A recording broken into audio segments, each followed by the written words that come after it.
Hey guys, welcome to the show. We got a great one lined up for you today. If you'd like to support this channel, there are PayPal and Patreon links in the info box below. Like I said, we got a great one lined up for you today. BALLBUSTERS Live, episode 41. Soundly jailed, found guilty of fraud and numptiness. So we're going to convict him here today, and then we're going to put that to bed. So, BALLBUSTERS, assemble! What do we got out there? Hello. Hey, there he is. Hello. Good evening. We got some BALLBUSTERS in the house. All right. Way to show up on time, guys. Appreciate that. Yep. Yeah. How you doing today? Doing good, sir. Doing good. How's it going there in Georgia? All right. I think that's my usual answer. Yeah, it is. That's Yeah, it what is. It usually is. It's It's either hot, raining, or a mix of both. So Yeah. It seems a lot of people would complain about the heat out there. There's a lot of heat in the Netherlands, correct? Yep. Although it's kind of cooled down now. The wind is blowing pretty much all day long, and the sun's kind of gone, and so it's kind of nice and fresh right now. Outstanding. How about in England? Yeah, it's a bit muggy, but it's hot. Same as everywhere else by the sound of things. Yeah. Hot and muggy. We're in the dog days of summer now. What's up, Adam, sir? Evening, everyone. Yeah. Breezy and a lovely, balmy evening. Yeah. Sorry for being a little late, mate. I just, thank God for that intro. Got there in time. yeah, it's fashionably late. It's fine out there. How's everyone out there doing watching the show? Everyone let us know in chat, man. We want to know your weather. Doing great. Subscribe to Nathan Oakley. He's ace. I want snowstorm report from South Africa and such. Where are they? Yeah, no storms out there. All right, gentlemen. Winter out there, right? Yeah, where in South Africa? Should be. Like all over there. Yeah. In the south, right? It's summer over here, so it should be winter over there on the other side of the equator. That's great. I was going to take some ski trips to South Africa. That's what I always wanted to do. I don't know if they got that, but Your other side presupposition, implying we've got antipodal positioning when we go the other side of the equator. I avoided it. Unbelievable. Yeah. Took a lot of good skiing trips over the years. Mainly the best one that I ever had, since we're on skiing. Somebody brought it up, probably me. Steamboat Springs, Colorado. Shout out to you guys out there, man. It was my best skiing vacation ever. Absolutely outrageous, man. Interesting skiing story. Went to Switzerland. My brother married a Swiss woman, and prior to them getting married, they took us skiing or snowboarding. And everything's obviously in Swiss German, so I didn't understand a lot of the stuff written down. But at some point, they gave out a load of invitations, and on the invitation, it said beach party. I just assumed that was something that was lost in translation. Obviously, we're on the top of a mountain. Not going to be a beach party. It's just a translational thing. Anyway, we go to the beach party. The moment they open the doors, they've got everywhere draped in rubber, and they're spraying you with water and alcohol the moment you walk through the door to force you to strip. So you go in on the top of a mountain. It's absolutely sweltering. It's 40 degrees in there, boiling hot. You have to strip off all of your outdoor clothes, and suddenly there is sand on the floor, and you're at the top of a mountain covered in snow having a beach party. It was the most surreal experience I've ever encountered. It was weird as hell. But there you go. That's the Swiss Germans for you. That is strange. I never heard anything like that in my dang life. How about any skiing stories from you, Adam? In the Midlands of the eastern part of the Midlands.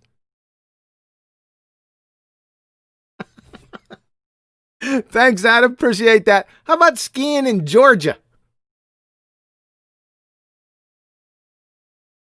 I haven't found any ski slopes out here yet, but I'll keep an eye out. Skiing on the red clay. Yeah, on the red dirt skiing. Yes.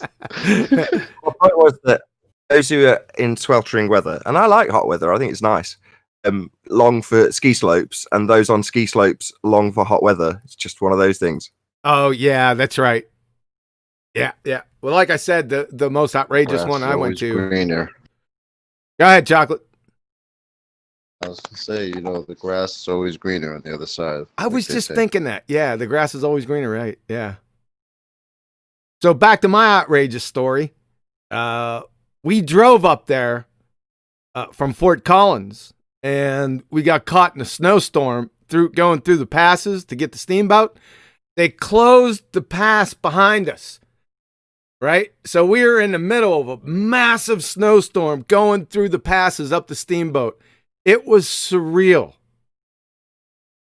Absolute outrageous. The first time I ever went skiing was a steamboat. That's where I learned how to ski. It was so beautiful up there, and the champagne-like snow that they have. I'll never forget it. It left an impression on me.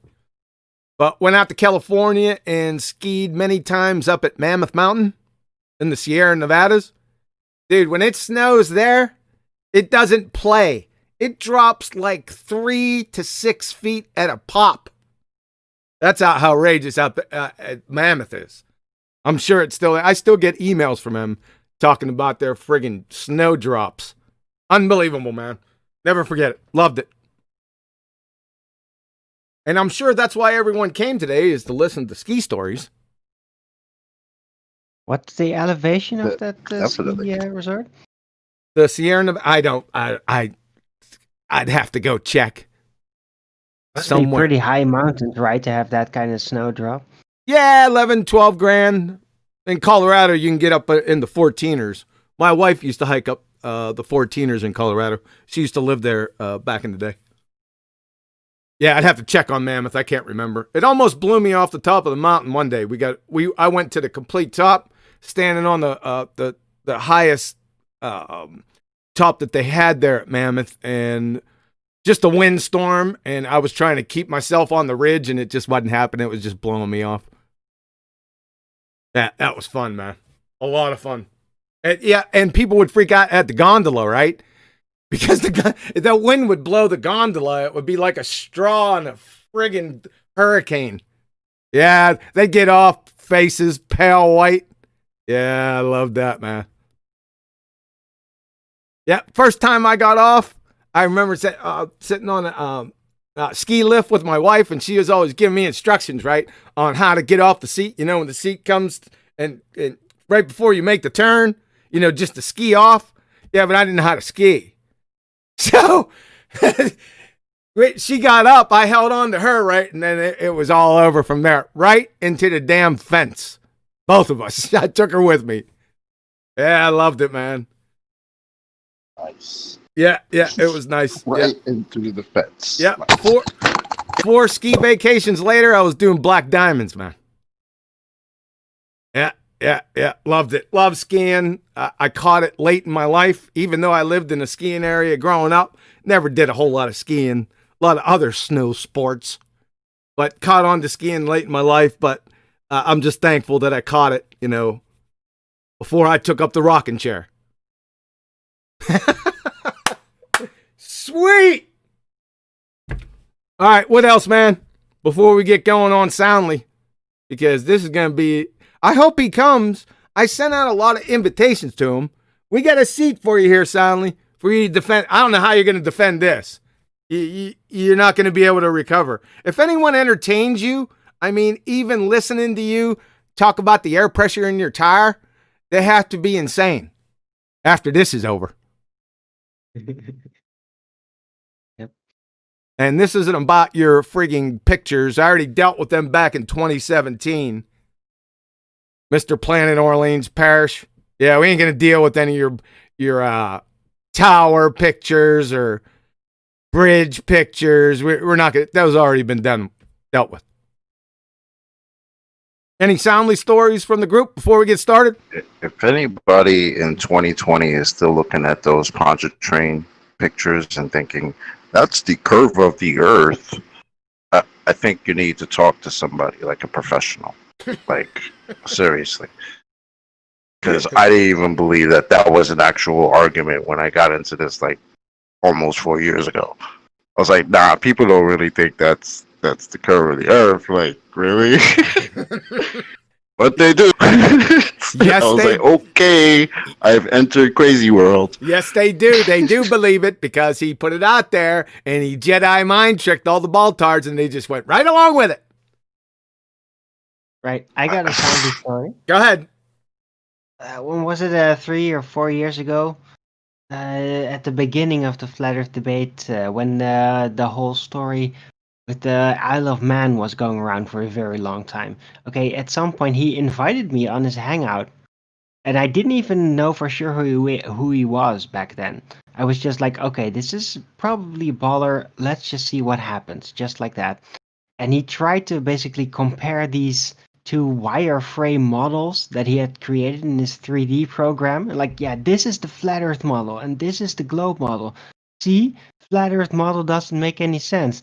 I'm like, dude, what is like this guy was he is into machinations, like he is into programming shit with formulas and stuff. Like, yeah, that creeped me out. So I basically I didn't really know how to respond as well as I would now, but I still gave him a bit of a whooping and then left. So that is how I got to know Soundly back then. Like, yeah, he always was kind of a wizard. Like really playing around with his machinations. Anyone else? Any Soundly stories, Yeah. personal ones? Yeah, he's a wizard. Like I said, if you can convince somebody that what you're looking at in that picture is the curve of the Earth, yes, you are definitely a wizard. Okay? Because that's ridiculous. But yeah, go on. Nathan, any run-ins with Soundly? I don't think we've talked about any. I'm pretty sure Soundly's been on Flat Earth debate, hasn't he? I honestly can't remember. I don't think so. Has he ever been on? Anyone? No, I don't. Go ahead. I don't think directly. If Maybe he not. has, it was a long He time has been ago, in chat and but everything. I can't recall a specific time. And I'm pretty good with my memory, but I don't remember him ever on. Well, My he's- bad. I mean, one Andy Zealot's the same as the next to me, so they all blur into one. Yeah, but Wait, he's if sorry. yeah. If I remember correctly, sorry. I'll No, finish. go ahead, Arwen. All right. If I remember correctly, I think he actually used to pop into the back panel, remember, in the open days after the show was over. Then he would come in, just like some other people, when they would hang around after the show was done and then try to do some stuff.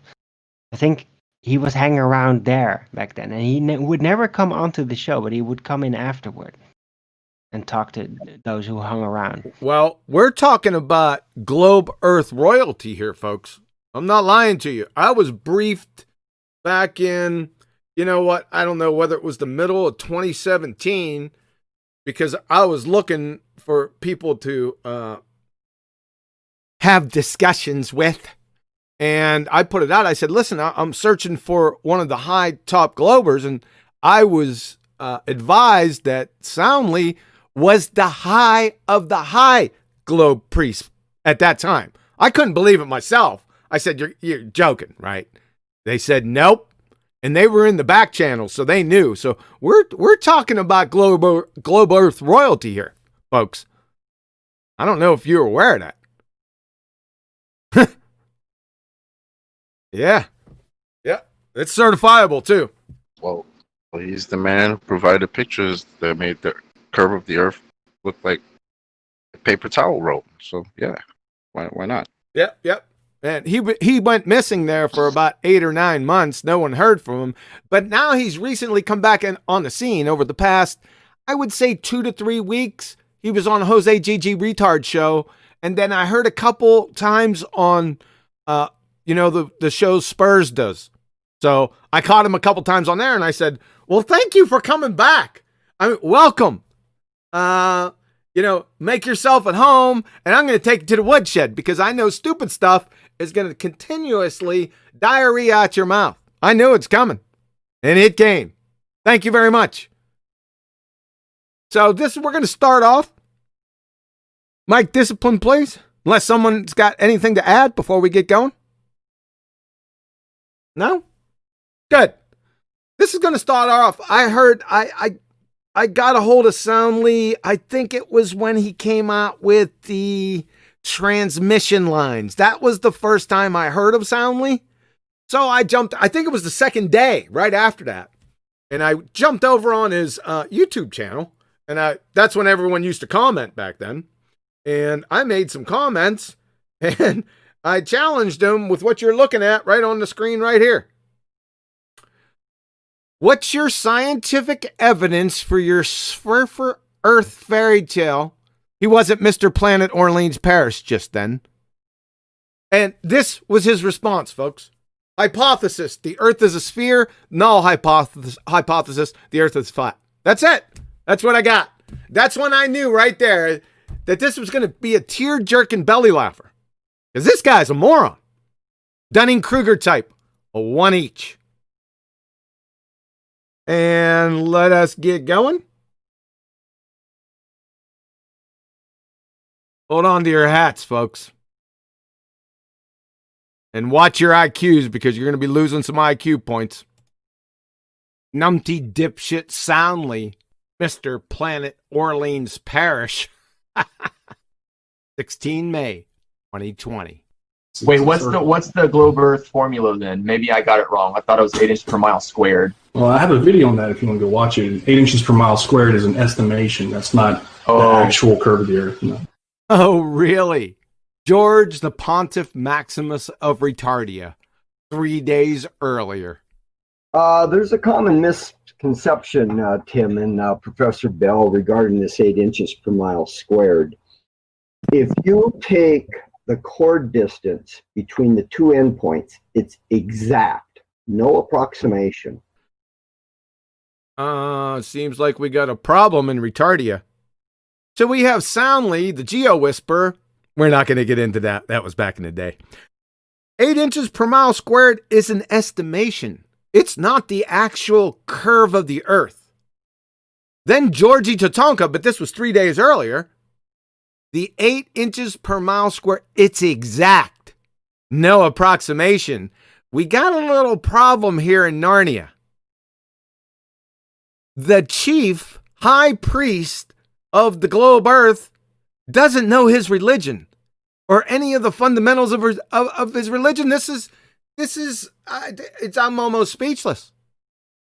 Conclusion, Soundly, a globe-tard high priest, is absolutely clueless, like I said, of the mere fundamentals of his religion. He's a fraud. That's it. This is tantamount to Mahatma Gandhi exclaiming that Chairman Mao, that's Mao Zedong, was creator God. That's how stupid this is. Can you believe it? I can't. Let's roll. I'll play the shorter ones twice. The longer ones I won't, just to save time. Here we go. That's the thing. Like, why don't they do that? So this seems like it seems like such a massive priority in their life that, man, they're hiding all this information from us. It's so important. Everybody needs to know this. Well, then why don't you just do the work, put the work in, but they don't. They just talk about it. They talk about weird experiments like with sticks that go off into a tangent line into space. I mean, it doesn't make any sense. That's the thing. Like, why don't they do that? So this seems like it seems like such a massive priority in their life that, man, they're hiding all this information from us. It's so important. Everybody needs to know this. Well, then why don't you just do the work, put the work in, but they don't. They just talk about it. They talk about weird experiments like with sticks that go off into a tangent line into space.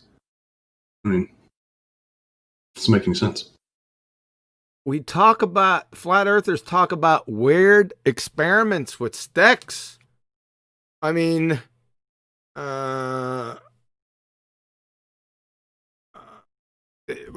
What? Oh, by the way, I should say something about this Geo Whisperer, just in case there's some new people out there. There was an occasion when Anthony Riley was having a discussion with GeoStreber, Mr. Masters of Science in Chemistry, as if, I don't know, from Elmer Fudd Institute. And he caught soundly giving advice to him in the background. So we termed him, that was a couple years ago, we termed soundly the Geo Whisperer, just to let everyone know. So, soundly the Geo Whisperer, it seems like, such a massive priority in their life that, man, they're hiding all this information from us. It's so important, everyone needs to know this. Well, then why don't you do the work? Put the work in, but they don't. They just talk about it. They talk about weird experiments like with sticks. They go off on a tangent line into space. It doesn't make any sense. So this is what you typically get nowadays when these guys get together. They give color commentaries of the situation to everyone. That's it. That's all I got is color commentaries based on their photos from NASA, right? They can't use soundly photos because everyone knows they're a joke. So, but that's all it's, if you listen in on their conversations now, they're all just incoherent Elmer Fudd color commentaries that they give. Just like this one right here. So number one, there's 3 stereotype fallacies, there and they times 3, that makes it 4, which invariably leads to either a straw man, baseless assertion, and or conjured anecdotal fallacies. This is the case with every single stereotype fallacy. And guess what? You have all 3 right here. And number 2, delusional projection. Weird experiments with sticks. Isn't it the ballers that make up these weird experiments with sticks from Eratosthenes that didn't use sticks? I don't know. That's what I thought. I've been hearing that for 5 years or 4.5 years. He's delusional. So conclusion, fallacious, delusional, projectionist, plus fraud. See above, we already established a fraud up here. If this doesn't scare you folks, I don't know what does or what will.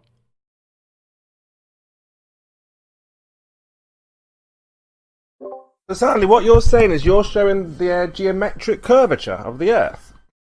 Got your picture on screen now. I'm looking at your image on screen now. But you're saying that's the geometric. This is not a refracted curve. This is the actual physical curvature of the Earth, soundly. We've already shown you that, Kima. Yeah, I know. I'm looking at it right now. I'm saying that the curvature that you're showing. I'm asking that. I'd like to stop this right now. Sorry about the feeble over-talking color. Another color commentary, right? Obfuscation from Brian, the Peckerhead Peckerwood, to save Saint Soundly. But I couldn't get him out of there. Let's continue. I'm just clarifying. You went away, Soundly, so it can't be true. It's a tactic. It's nothing really to work. You've been away since the Black Swan Soundly. So I'm not sure if you're aware. We've been trying to locate the physical geometric horizon. I'm just asking, are you saying the image? Oh, you can't see what I'm seeing. That I'm looking at on screen. One of yours, I think. Yeah, I'm just finding out from Stanley if that is the geometric physical curvature of the Earth. Well, we already showed you it is. Yeah, that's what I'm just asking. Yeah, I'm just clearing it up. Because I haven't spoke to you since the Black Swan. You see, you ran away just before the Black Swan. So I'm just clarifying. I keep hearing people talking about the Black Swan. Why don't you tell me what that is, Kima? Well, that's what I'm trying to clarify now. I'm just asking, is the image, that image that I posted, that you've shown, is that the physical geometric curvature of the Earth? How many times do you want me to say? Because we already showed you that a year ago. That's what Jesse's measurements show. Fantastic. That it is the physical curvature, yes. Yeah. Because we've just been told now, we've been told lately that the horizon is not physical. The curvature is not of a physical nature. You could never see the physical curvature or measure it because the horizon is apparent, Stanley. So can you clear up any confusion? Did you actually measure the physical... You're actually Can you just clear up for me? Did you actually there's no such thing as whatever you just said about the horizon, the geometric horizon, whatever that is you just said is just word soup. It doesn't mean anything. Did you hear that, folks? Did you hear what he said? Let me play that last part again. The other part's a little too long. Hold on 1 second. Whatever you just said about the horizon, the geometric horizon, whatever that is you just said is just word soup. It doesn't mean anything. So, do you hear that now, folks? You got one of the high priests of the globe-tard religion, and he doesn't know what the geometric horizon is. Let that sink in for a couple seconds, because that's all it should take. And he always, every time he gets into trouble, he categorizes it word salad or word soup. That's his incoherent get out of jail free card. So, Spurs, we've been trying to locate the physical geometric horizon. I'm just asking you if you're saying in the image, is that the geometric physical curvature of the earth? Soundly, that is the physical curvature, yes.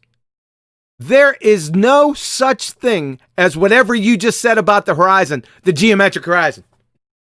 Whatever it is, whatever that is you just said, it's just word soup. It doesn't mean anything. Folks, like I said, you got the globe-tard high priest has never heard of the geometric horizon. He just admitted it. He's going to do it again here in a few minutes. And therefore thinks it doesn't mean anything and it's word soup. Ladies and gentlemen of the jury, what in the flying Fukuyama is going on here? Judge, I move to indict most Ricky Tick. Charge Mr. Magoo, dumbass, cracker, pretender, clown, fraud of the millennium. Conclusion, numpty fraud. I mean, what are you going to say to this? Let's just kill it right here. I could stop right. In fact, I could have stopped at the first one, but where's the fun in that? Let's do the last one before we take a break. Listen to him, folks. You're saying geometric horizon. Can you explain what geometric horizon is? You're saying geometric horizon. Can you explain what geometric horizon is? You're saying geometric horizon. Can you explain what geometric horizon is? The prosecution rests. Because everything from this point is just gravy. Questions, comments? I really like the projection part. Oh, they've got these crazy experiments with sticks and shadows. Have we now? Is that so?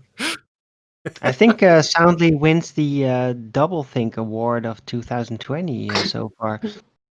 He's put the whole geometric horizon down the memory hole.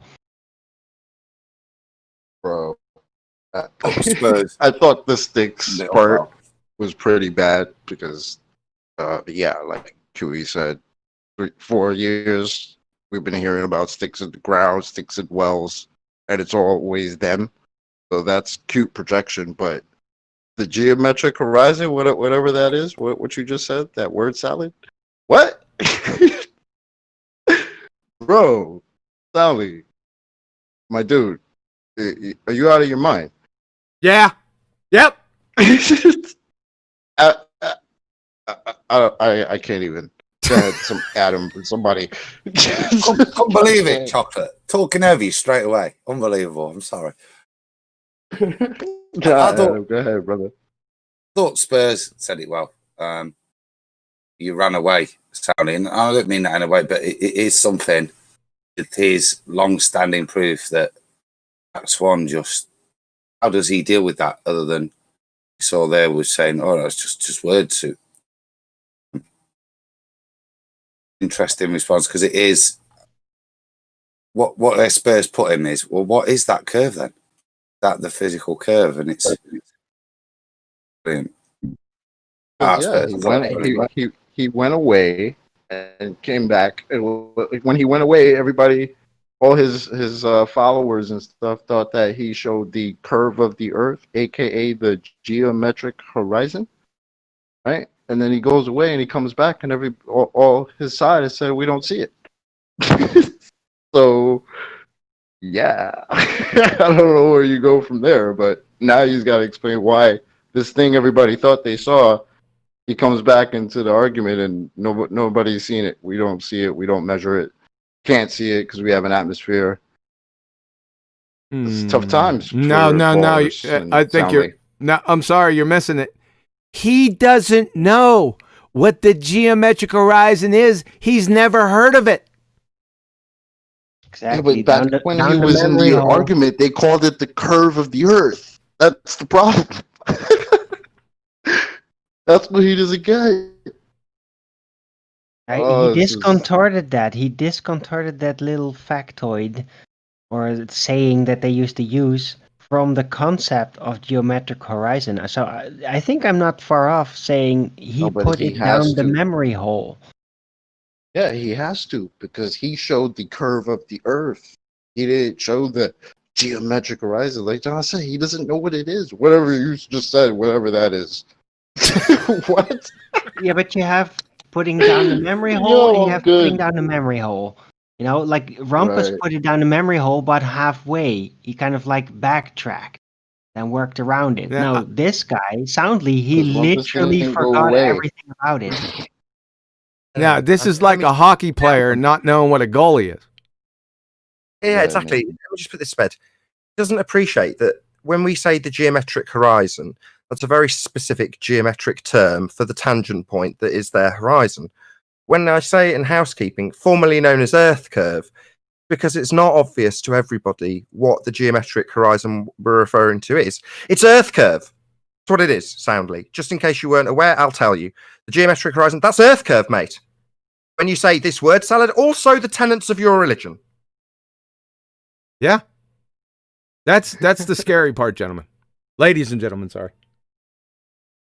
Shout out to Betty, who's on the back nine of the midget golf course. Shout out, girl. We miss you. Hopefully she'll get done sometime this afternoon. Be back with us. Go on.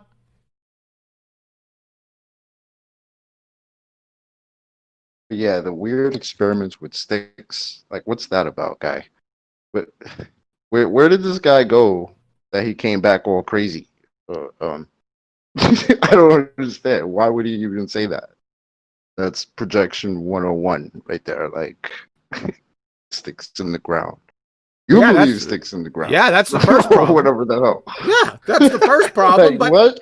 But wait a second. Where did they get the sticks from? Eratosthenes didn't use any sticks. Some dumbass baller brought this up, and then they all parroted it, and they all ran with it. They don't know what they're talking about. They just bring up, it's always one word or a phrase, right? To any argument, because they have no depth. So it's either bagak, refraction, bagak, gravity, bagak, you don't understand, bagak, cherry picking, bagak, Eratosthenes, right? If you listen, just listen closely, it's only one phrase. And then they just make shit up after that. That's all they do. Now they're into the color commentaries. That's all it is. This is a joke.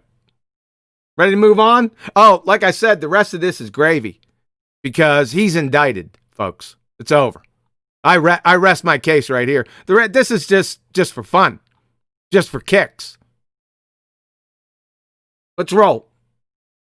So when you showed your images of the buildings missing at the bottom, yeah, that was the horizon, the geometric horizon. So you were measuring from your observer to the horizon and then telling me how much of the building should or shouldn't be seen based on the curve calculator, which is 3959, right? The radius? No? That changed since the Black Swan? Are you trying to calculate where the horizon should be distance-wise from the observer based on a globe with no atmosphere? Is that what you're trying to say? I don't think he was trying to say that. So, Soundly, are you trying to calculate where the horizon should be distance-wise from the observer based on a globe with no atmosphere? Is that what you're trying to say? No, Soundly. Nobody with a competent faculty of reasoning would try to calculate the horizon in Narnia with no atmosphere. Number one, Narnia, the globe, doesn't exist. And number two, even if it did, it still has an atmosphere, which is an oxymoron. Psst, everyone is breathing. However, Booby al-Biruni did calculate the radius of Narnia. That's the globe. Newsflash, the one you mindlessly parrot today, that radius, that came from al-Biruni, not Mr. No Sticks Eratosthenes. And he measured from a horizon with an atmosphere, which is an oxymoron. What up with that? Okay, let's take a look. The horizon is not physical in the sense that it's like it's a thing that's just stuck there permanently. Uh-huh. The horizon it's basically where the Earth starts obstructing your vision, and it's based on you. It's based on where you're located. Okay, let's take a look. The horizon is not physical in the sense that it's like it's a thing that's just stuck there permanently. Uh-huh. The horizon it's basically where the Earth starts obstructing your vision, and it's based on you. It's based on where you're located.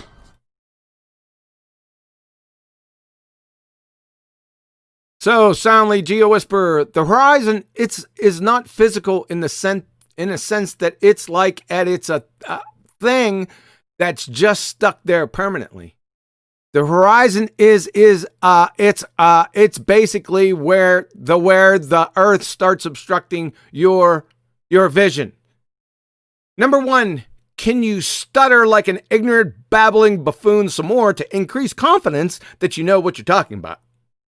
Number two, the local horizon from National Geographic, also called the geometrical horizon, is the visible boundary between the earth and sky. Number three, non sequitur fallacy number one, just because something is not stuck somewhere permanently, it doesn't ipso facto make it non-physical. To say it another way, when something moves, it's still a something. Okay? Physical. Number four, non sequitur fallacy number two. So the horizon is not physical, but it obstructs your vision, eh?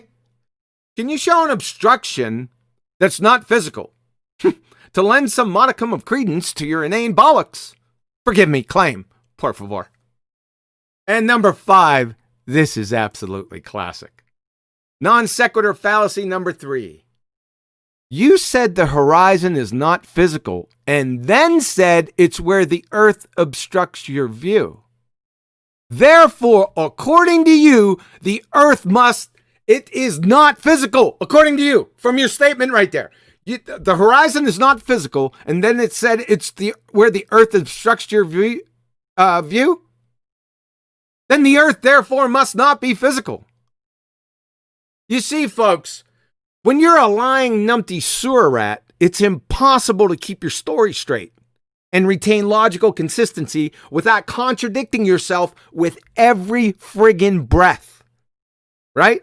If you ever lied, you know what I'm talking about. Conclusion. Soundly is a stuttering, muttering, logically fallacious buffoon. Demonstrated.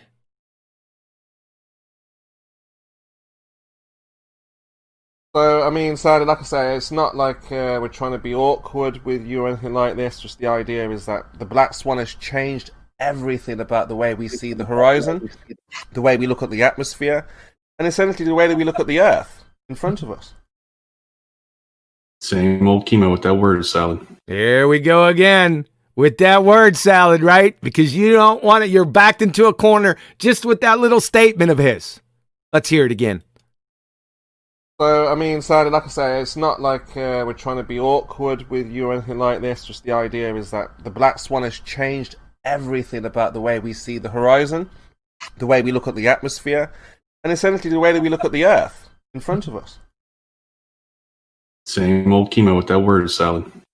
Wow, that was just a lot of word salad for you, right? It's pathetic. Spurs. It's not like we're trying to be awkward with you or anything. Like, it's just the idea that the black swan has changed everything about the way we see the horizon, the way we look at the atmosphere, and essentially the way we look at the earth in front of us. Soundly, same old chemo with that word salad. What Spurs Chemo said, which everyone heard, everyone is looking at right now, was clear, concise, and a complete thought and sentence. I know why you don't understand it. He didn't lie and contradict himself at least twice, so it's friggin' foreign language to you. What an embarrassment. So the next two volleys concern these picks from our old friend Bo, BMLSB69. And this is what Spurs had up in the hangout that he and Soundly were talking about. Right? So Spurs, what he did was showed this photo. And that's what I'm telling people to do now. Just show a photo, because what is the baller's explanation for this, right? Obviously, they're going to say, well, the second platform is blocked because of Earth curvature. They have to. That's what their religion is. And obviously, this is what this picture's showing, right? Like I said, typical ball-tard, the second platform is clearly obstructed due to Earth's curvature. Physical curvature. We would say, poppycock bollocks, this is merely an optical phenomenon, right?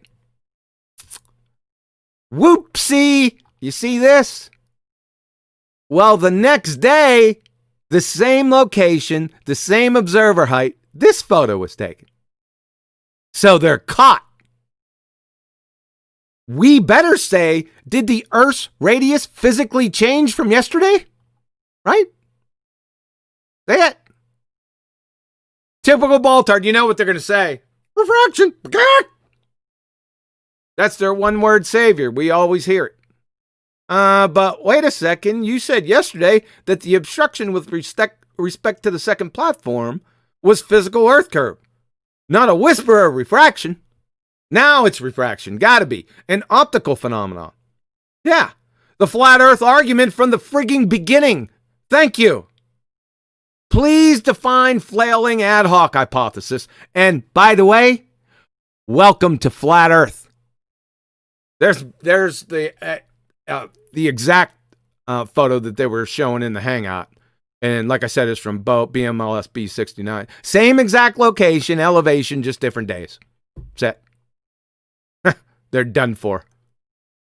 Now, one of my favorite parts. I haven't busted this out. We talked a little bit about it. I think last week. But pay close attention to this, folks. This is from Andrew Thomas Young, San Diego State University Astronomy Department.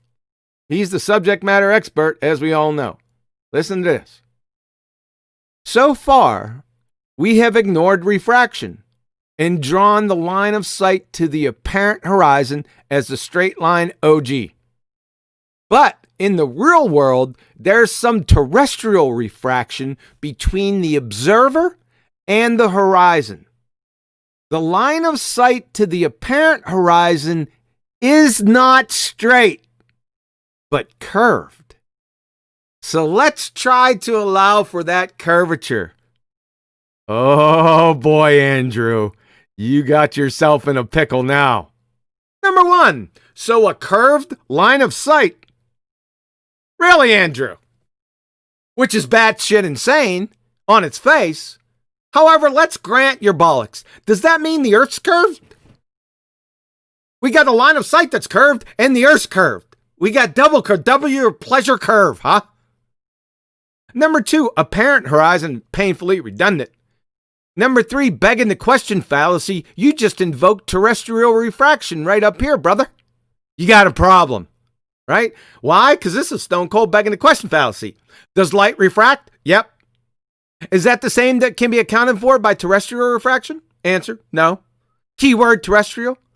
You see, terrestrial refraction already assumes a sphere, Andrew. That is, the calculations assume the radius of the Earth curvature. You said it right here yourself.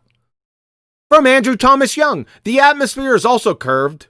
Gases don't take curve. They don't take shapes. as it follows the shape of the Earth.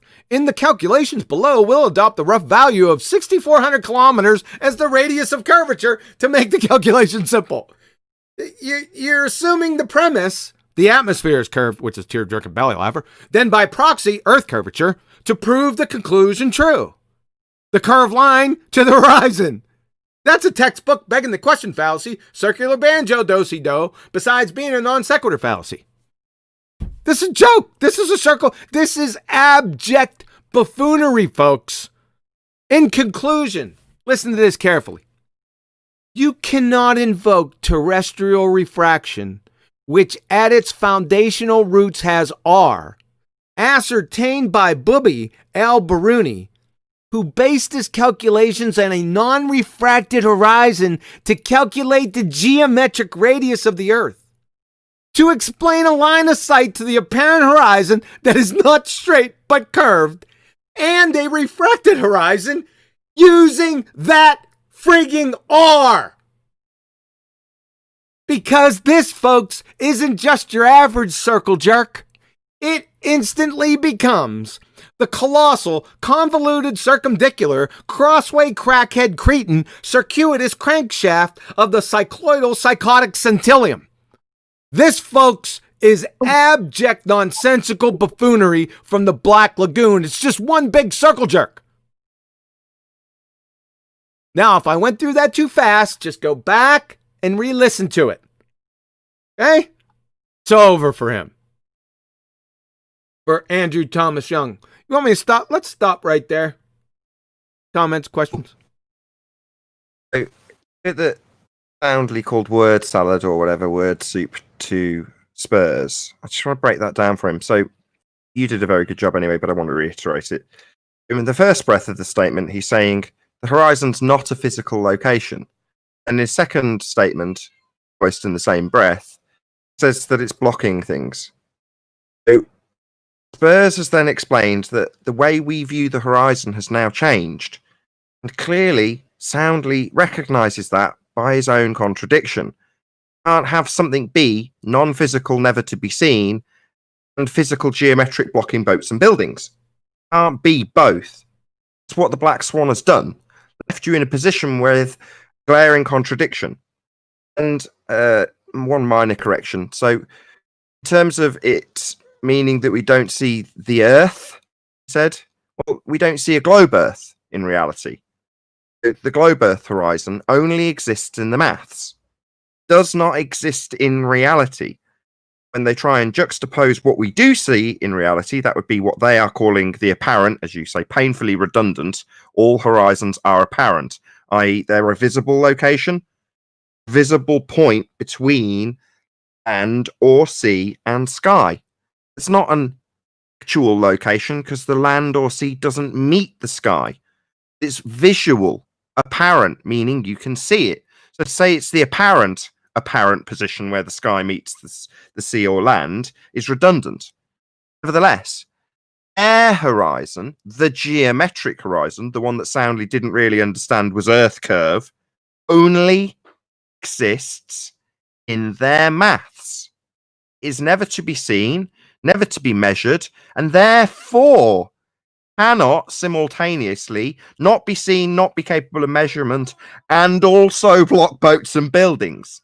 It's the implosion of the assertion that we have Earth curve, also known as the geometric horizon. Thank you. Thank you. Adam, anything? The bit at the end, really. It's funny, isn't it? If you assume the Earth's curved, light curves to match it, you can take this straight stuff here and prove that it's curved. Circumdicular geometry. It's just fucking, isn't it? When you look at it there, and then, as you said with Bubbi, the foundational starting point is corrupted by its very nature that they then try to use. it's either a case of in your cake and eating it, or dishonesty. Okay, inflammatory. I hide it with offal. Now that there is no substance to your starting point. Exactly. He's just making stuff up. And when you do that, when you make stuff up, and I don't know if he's lying, I don't think he's smart enough to lie. You're going to contradict yourself with every other breath, and that's what he's done so far. All right, listen. Hey, I want to shout out a couple super chats from Unicorn Laser Eyes. He says, time to lock up unsoundly in stupid jail and throw away the key. And Gordzilla, take my money, sir. You do great work. Thank you very much. I will continue. Anything else before we move on? Yeah, sorry, I missed out on those. I completely missed that. Not a problem. Don't worry about it. Yeah, he threw that circumdicular in there for you. Yeah, I was pretty astounded. Like, thank you. That's a great honor that you actually used it in your rant. Really appreciate it. Do you remember the context? Can you say it? The whole thing? God, no. Nah, I can't. The colossal. I want to point out The circumdicular is definitely a part of what they do. You know, it's how they make straight lines into curved lines, into globular lines. You know, and it's part of their daily life, part of their daily twisting. Yeah, but did you hear the double speak to Andrew Thomas Young? He says, but in the real world, right, we'll just adopt a little radius here so we can do what we got to do, right? Like, how ridiculous is that, man? They just adopt radius as needed. You can't adopt the radius, salvage the radius you didn't have in the first place. But the poor radius is an orphan, you know. You can't just let the radius die. You What gotta adopt it, radius? you know. Exactly. So they gotta adopt it, or it'll die. The radius they got from the refracted horizon. Yeah. Let's just change that up. Salvage that radius. Yeah, think about that, folks. It's the radius. They got the radius, the geometric radius, from a refracted horizon. Let that marinate for about 2.3 seconds before you start laughing. That's how ridiculous this is. Gets worse, though, doesn't it? You've, again, already broken this down quite eloquently. That refracted horizon is their refraction. You know what's in their refraction? Well, the R value that they're supposed to be measuring. That's why I termed it the colossal, convoluted, circumdicular, crossway crackhead cretin circuitous crankshaft of the cycloidal psychotic centillium. I thought that was quite appropriate and apt. I think you'll find Darwin came up with that first. Are you saying I stole that? No, I seem to remember I was saying that. Hilarious, man. Yeah. You're overplaying it. All right, let's roll, man. Give me 1 second. All right, here we go. We see the bottom of the piers. Right. Where is the physical horizon that was covering it yesterday? The physical horizon that was covering it yesterday. The horizon is behind it now. So how did the physical get up? How did that physical horizon get up and walk behind the physical platform? Again, the horizon is based on your height, right? The geometric expectations plus the atmospheric expectations. The horizon is not fixed. But you just said it was physical. So if it's not fixed, yes, that water in the foreground right there is a physical thing, and it's blocking. But that's not fixed, though, is it? That will not stay that way forever at this height. Again, your words are not coherent. At this height, at this elevation, that blockage will not be there forever. Right, because refraction changes the apparent radius of the Earth. Oh, really? There forever. Right, because refraction changes the apparent radius of the Earth. He just made that up. This is what I'm talking about, folks. That is preposterous. Let's start off with, so we got a twofer, Soundly, Geo Whisper. The horizon is based on your height, the geometric expectations, plus the atmospheric expectations. Number one, reification fallacy times 2, geometry and the atmosphere, which is an oxymoron, do not have or proffer expectations. Like I said, number 2, the atmosphere is a contradiction in terms. Atmo equals air. Air equals gas. Spheric equals a shape.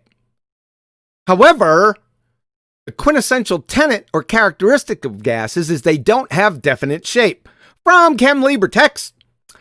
Like liquids, gases have no definite shape. But unlike solids and liquids, gases have no definite volume either.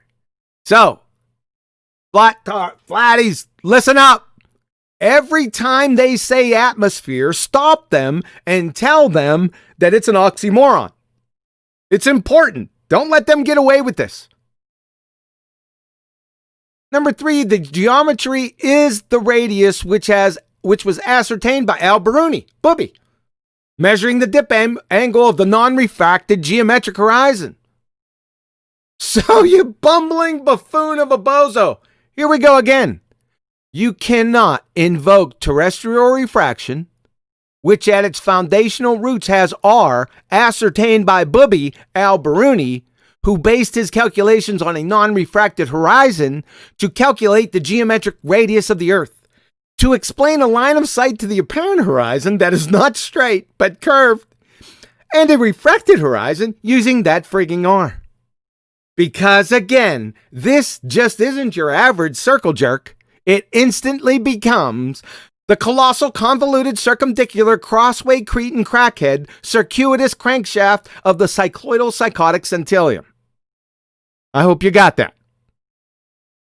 Soundly. The water in the foreground right there is a physical thing, and it's blocking. Spurs. At this height, at this elevation, that blockage will not be there forever. Soundly. Right, because refraction changes the apparent radius of the Earth? What in the great googly moogly did you just make up now? You're surpassing the shape-shifting poppycock bollocks made up horseshit on high on the evotards. The Earth is like, this is what it is.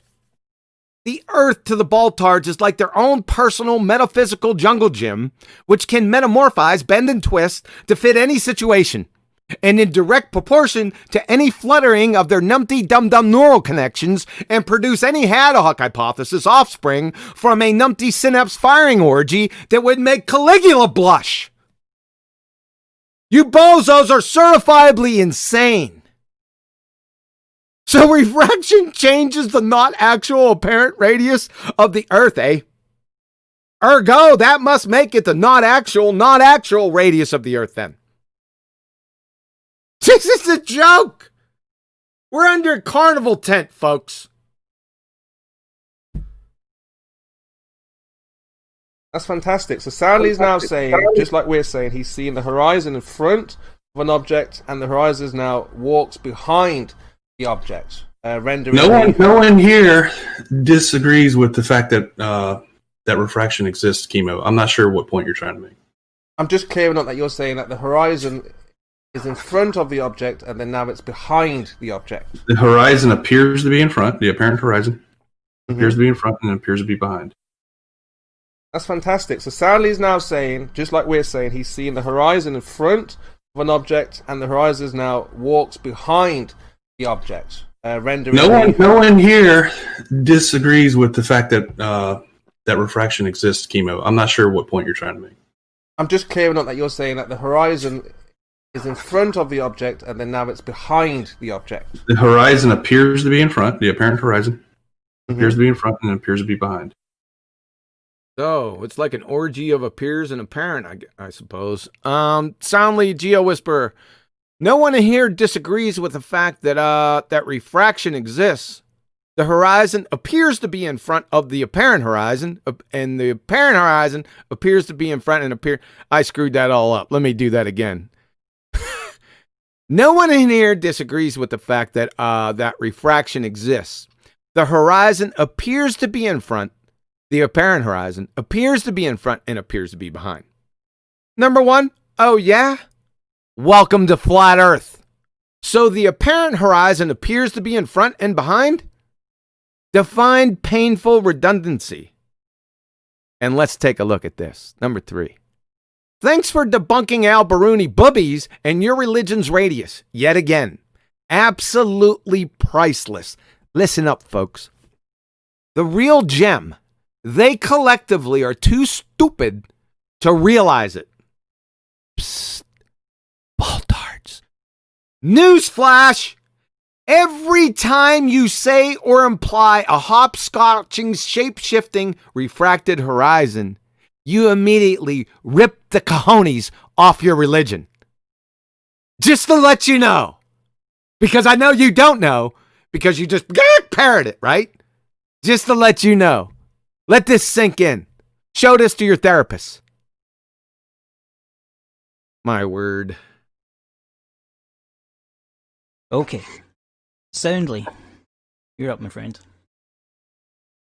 Well, I've just had 4 cheat sheets talk before me, so No, but let me try and put. I like putting it in my own terms because I do tend to favor intuitive explanations as opposed to technical ones because the technical aspects will never be appreciated by flat earthers. But basically, gravity is this set of observations that we see. You know, gravity is the name that we give to mass attracting mass. That we see this behavior happening in reality. We call it gravity. We could have called it anything else. But the fact that this behavior occurs, and I'm not calling it a force intentionally because that's what they like to play games with that, but this behavior of reality occurs, we know it does, we're going to give it a name, we'll call it gravity. So to say it doesn't exist is just silly, because gravity does exist. We have real world, actual historical measurements that show that gravity attracts gravity. That's what happens. That's the behavior of our reality. But ultimately, the truthiness of any theory is determined by its practical application, and that's where MC Toon was talking about building bridges. If it works practically, then the theory is good enough for now, and that's basically how science works. Sure, we believe you. Gravity attracts gravity, huh? That's just one nonsensical buffoonery out of this. This is a joke. I'm not going to repeat all that. I cut them out. Number 1, soundly. I like putting it in my own terms because I do tend to favor intuitive explanations as opposed to technical ones, because the technical aspects will never be appreciated by flat earthers. What's the relationship between your own terms and your explanation being intuitive? Isn't that begging the question of assuming that you know what intuitive explanations are? You bumbling bozo. It's also non sequitur. I like the little backstab right here because never be appreciated by flat earthers. You know why? Because it's a stereotype fallacy. See, we have a diviner of complete strangers' appreciations in our midst. Must be those special Evo mind powers at work again, eh, Soundly? Have you considered carnival as a vocation yet? Number 2, you know gravity is the name we give to mass attracting mass. Keep that in mind, folks. We're going to strike on that at the end. Hey, pretender clown Dunning-Kruger retard is the name we give to diviners of complete strangers' appreciations who employ 3 fallacies in a single sentence. And you said gravity is mass attracting mass? Huh? Mass attracting mass is not gravity. From Martin Rees, distinguished astronomer royale with cheese. What causes gravity and mass? These questions still baffle all of us. So according to Professor Rees, does mass attracting mass cause gravity? Nope. These people just make it up. They're from MSU, and I love this. Define mass for us. So to say it does, this is from Soundly Geo Whisper. So to say it doesn't exist is really just silly because gravity does exist. Wow. That's amazing. So gravity exists because it exists? Huh. You pre-law by chance? Stanford? Harvard? We say it doesn't exist because there is no scientific evidence of it. Of course, you won't know that because you don't know what science is. We already established that. Number 3, gravity attracts gravity. That's what happens. That's the behavior of our reality. So, gravity attracts gravity, Professor. Does magnetism attract magnetism? Bumbling buffoon. But ultimately, the truthiness of any theory is determined by its practical application. No, retard. The truthiness of scientific theories is determined by experiment, and experiment alone. Mic discipline, please. Scientific theories explain the how and the why, the mechanism and the process. For example, germ theory. Scientific theories are the result of validated, confirmed scientific hypotheses that have been rigorously tested. I'm going to camp out and drop anchor right here. Scientific theories, bozo baltards. Pay attention to this. From Chemistry About, a scientific theory summarizes a hypothesis or group of hypotheses that have been supported with repeated testing. From Quarks to Quasars. A scientific theory consists of one or more hypotheses that have been supported with repeated testing. Mic discipline, please. From the University of Rochester Physics Labs, a scientific theory represents a hypothesis or group of related hypotheses which has been confirmed through repeated experimental tests. I have never in 5 years heard anyone, any of the ballers, define a scientific theory correctly. Not one. Here it is. All three essentially saying the same thing. Why? Because that's what a scientific theory is. But you don't know it. You never know. You just make shit up. We're going to bust you every time and then laugh at you. P.S. You'd fail 5th grade general science. Oh, this is classic. But that's real. So you're saying you created a model based on not actual reality and you got it to work? No, I created an estimation. So why are we using estimates to prove the shape of the Earth? Chris, because you can't understand. You can't understand the elliptoid. That's why. Did you hear that? Let's hear it again. Chris, because you can't understand. You can't understand the elliptoid. That's why. That's really funny, Sally. You can't, because you can't understand the elliptoid. That's why. Mr. Planet Orleans Paris. What on earth is an elliptoid? Please. Everyone would like to know what an elliptoid is. You should be institutionalized, man. Seriously. Fucking clown. Oh, I like this one. Little long. Be patient. Soundly, why do your observations, are they constantly changing? Why are your building sizes constantly changing? They aren't.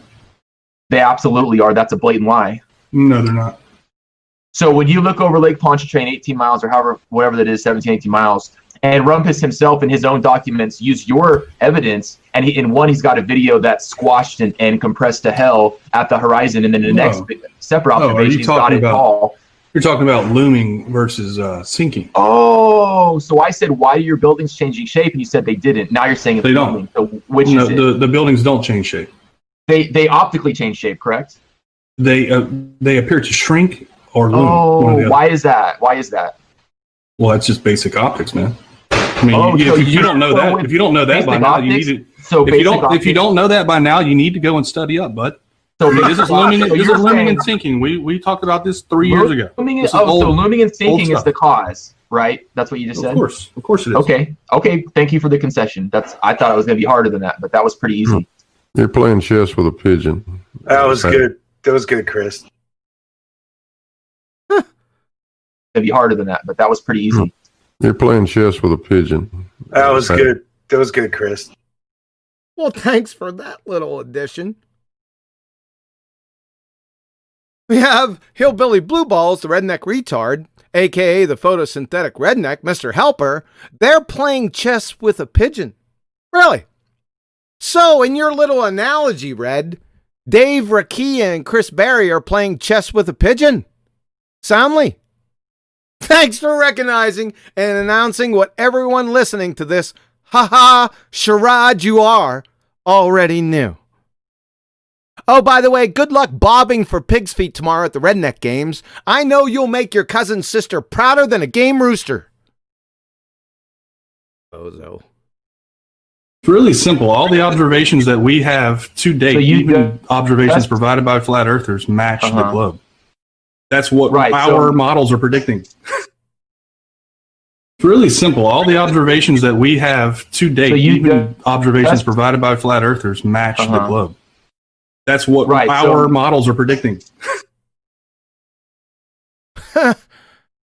Soundly Geo Whisper, it's really simple. All the observations that we have to date, even observations provided by flat earthers, match the globe. That's what our models are predicting. Really?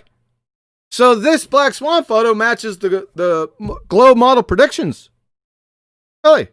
Well, the globe model prediction, or the globe reification fallacy, prediction is that the distance to the geometric horizon at 1 foot is only 1.22 miles. As we can see here in this photo, the horizon is well beyond 9.41 miles. We'll just say 10 miles. Does that match the globe prediction in your model? Doesn't appear so. So it looks like you're incorrect right here. Here's another one. Distance to the geometric horizon at 8 feet should be 3.46 miles. The second platform, platform habitat, by coincidence, ironically, the horizon is behind that at 10.10 miles. Does this match the globe model prediction? Doesn't appear so. And why are you peeling the models? Models are reification fallacy, sir, which you already admitted. But to assume that the model is in fact what reality's doing underneath the hood is a reification fallacy. You already admitted it was a reification. Why are you appealing the models and their predictions when you call it a reification fallacy? Can you define Dunning-Kruger double-speak sewer ratness? The joke, sir. You're finished. Oh, you're finished a long time ago. Like I said, this is just gravy. Let's continue. So the reason you're saying that you're seeing the observations that our models predict, and then you're saying it's a flat Earth. Your models don't predict that. Your models don't predict Black Swan. They don't predict Black Swan. It absolutely does predict the observations that we've seen. Really? So Black Swan's predicted using the globe model? And I'm not talking about Black Swans. I'm talking about the observations that we've seen are predicted by our models. Oh, except Black Swan. The observations that you have seen are not ever observed. You catch that last part? Let's play that last part again. That's pretty funny. Listen closely. The observations that you have seen are not ever observed. Did you get that? The observations that you see aren't ever observed.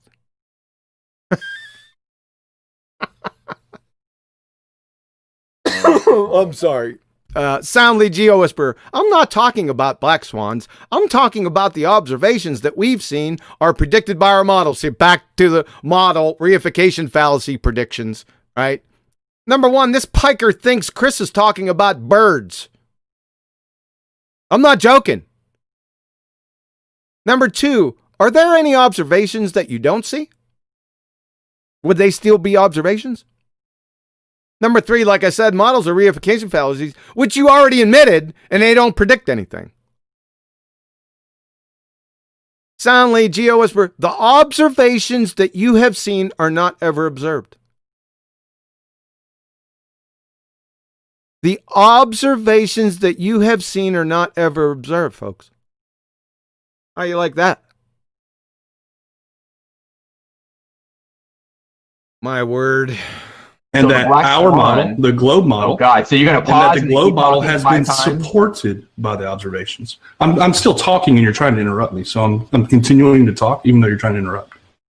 So our model has been supported by the observations. Your model has been proven deductively false by the observations. Yeah. So that's the third time you said So it I in thought- the same sentence. Can Yeah, I Chris didn't- talk now? Because he's not getting it or not confirming that he's understood what I just do said. you know what the Black Swan observation is? Dude, I've been in this game for 3 years. You think I haven't heard about this? Okay, so then you're remember that arguing. in Chris's world, everything is made out of jelly. Hold on a second, Brian. So you're sitting there claiming the Black Swan is a globe Earth observation based on the model? Can you speak plain English instead of trying to play word games? Hold on a second, Brian. So you're sitting there claiming the Black Swan is a globe Earth observation based on the model? Can you speak plain English instead of trying to play word games? Here we go with the word games, word salad, word soup stuff, right? Right? Because he got nothing. And like I said, he doesn't know what the Black Swan. He thinks that Chris is talking about a bird. Soundly with verbal diarrhea. The globe model has been supported by the observations. Your model, here we go again, has been proven deductively false by the observations. You can't support a fallacy, see reification above, by observations or anything else because it's fallacious. We don't have a model either. We don't do reification fallacies, by the way.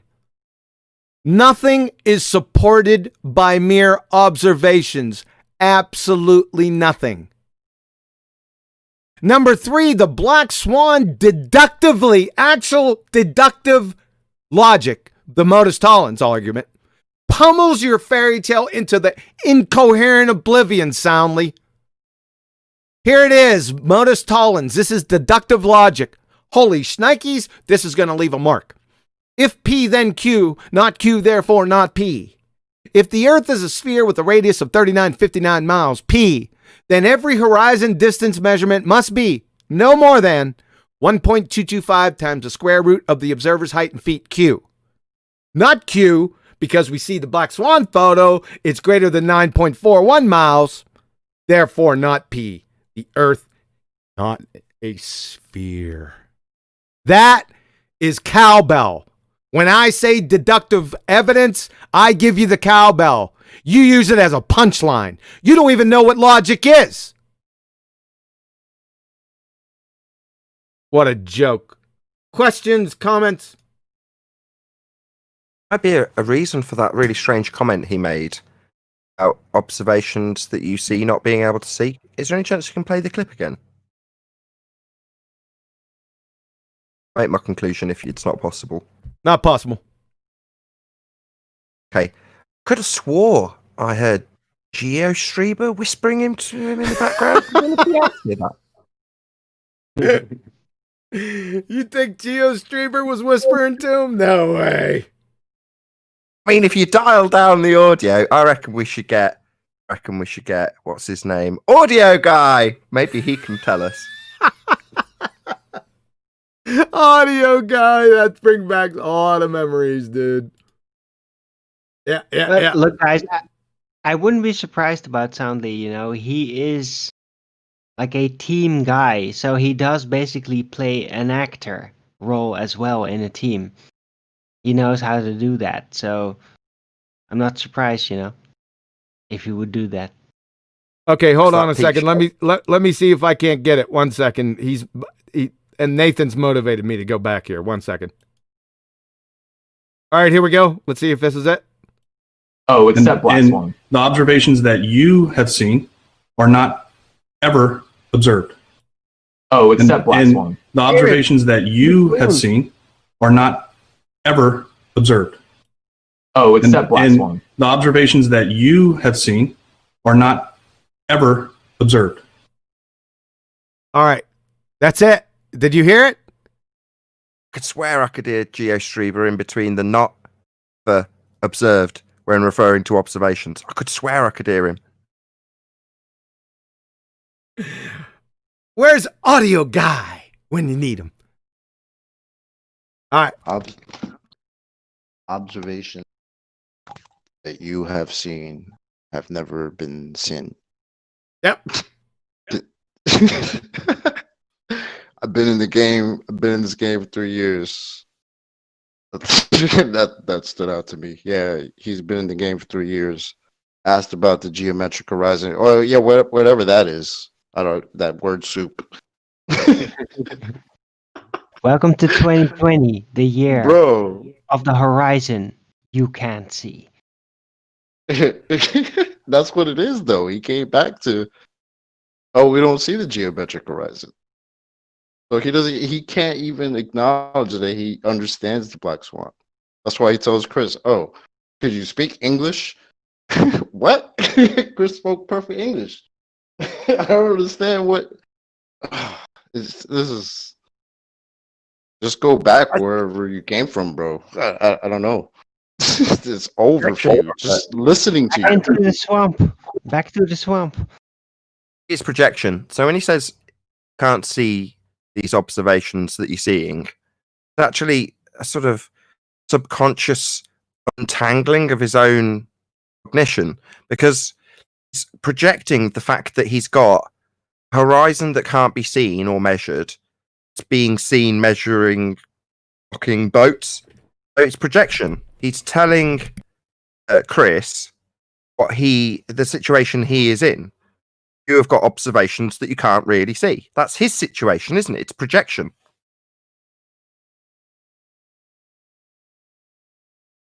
Yeah, I don't know. I'm not. We might want to keep the diagnoses.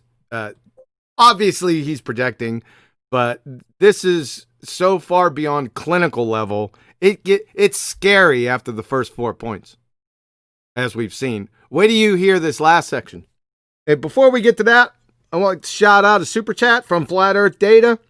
He says, how does Perth in Australia see a sunrise southeast to southwest on a ball? Does the Earth tilt 8 degrees more for Perth? It's at 32 degrees. Earth tilt is 23.4. Thanks a lot, Flat Earth Data. Appreciate it. Isn't that accounted for by them with declination, though? I have no idea how they account for it. I don't think they even know what. Go ahead, Adam. Long bit, but at the beginning there was an admission, I think. A little bit of word salad. That there is the apparent radius changes. We say that we in court. All else fails, revert to MSU, which is what I heard he did, which is, he threw that admission away, and suffixed it with the apparent radius. Again, I don't think if you think that's a clever way out, it tweaks a little bit. You look at the Black Swan, I knew there was a reason I worked this bloody formula out. That apparent radius he's talking about, that he's just passing off and, it just moves a little bit.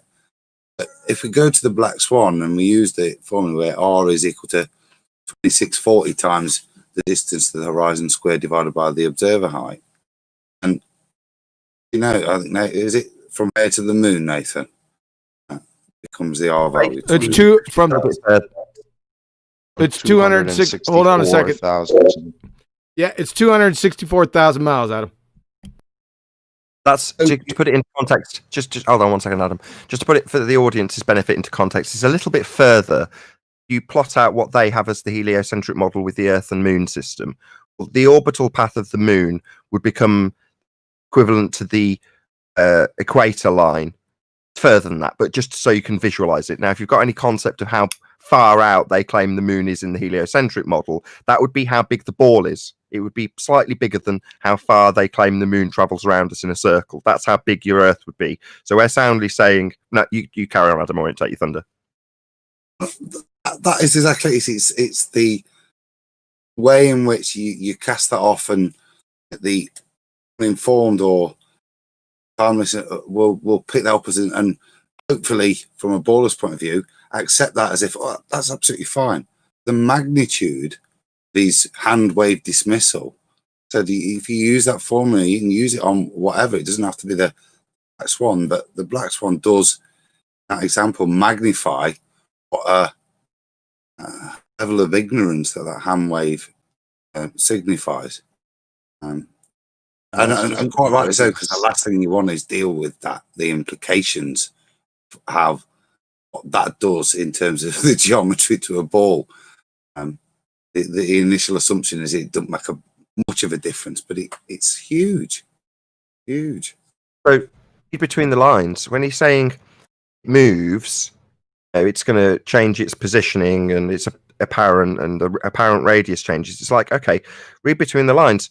So when it's being utilized to block things with its physicality, it's just when it matches up, right? In other words, when it suits them, as opposed to it actually being a physical sphere edge. Because when you point out how it can't be, they say, oh, well, it moves.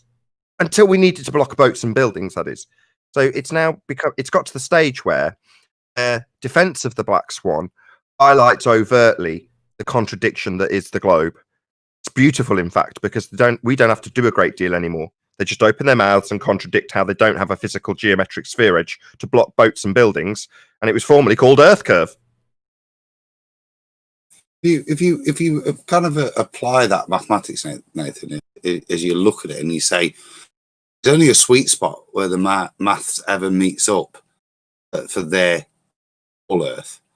So the reality, even in their is for Al-Biruni to have got anything other than a perverted thing, and it's the standard deviation you can get, as we see in the pictures, the variance of your new R value based on this horizon so vast that it becomes mathematically nonsensical to claim that could be calculated or got so close as well. Get me? It's so a sweet spot, as you say, to try and match up to theirs. Use a slightly different word. I say untenable. The mathematics, when you calculate out how far that physical geometric sphere edge would be, he says apparent radius in his terminology. Well, it's so far beyond the physical capabilities of a sphere, it becomes untenable as a model. Now, the result of that being untenable is that they say, well, we don't have a geometric horizon. In other words, you wouldn't get such a monumental concession out of them unless it was devastating, which it is. It leaves them without a physical geometric sphere edge tangent point horizon, commonly known as Earth curve, to make the geometric assertion that Earth curve's blocking things, and when it doesn't quite match, use that said R value that they can't measure, doesn't exist, you can't get within 5% of it because it can't be measured or seen. You know, it leaves them descending into farce when they argue about something being capable of blocking something but simultaneously never being seen. Because we don't have to do a great deal of work, but that's thanks to the Black Swan. Yay! Hey, speaking of returning to the swamp, Mike, discipline, please. Speaking of returning to the swamp, we got a super chat shout out to Dave Rakia. I'm on Discord mood, and I don't know why. Soundly made my backyard curve. Thanks, Dave. Anything else before we continue? This will be the last part, by the way. For the audience's benefit, the person that left the last super chat deals with levels all day long and has to level out concrete and make things level. Being level is generally his business, just so you know.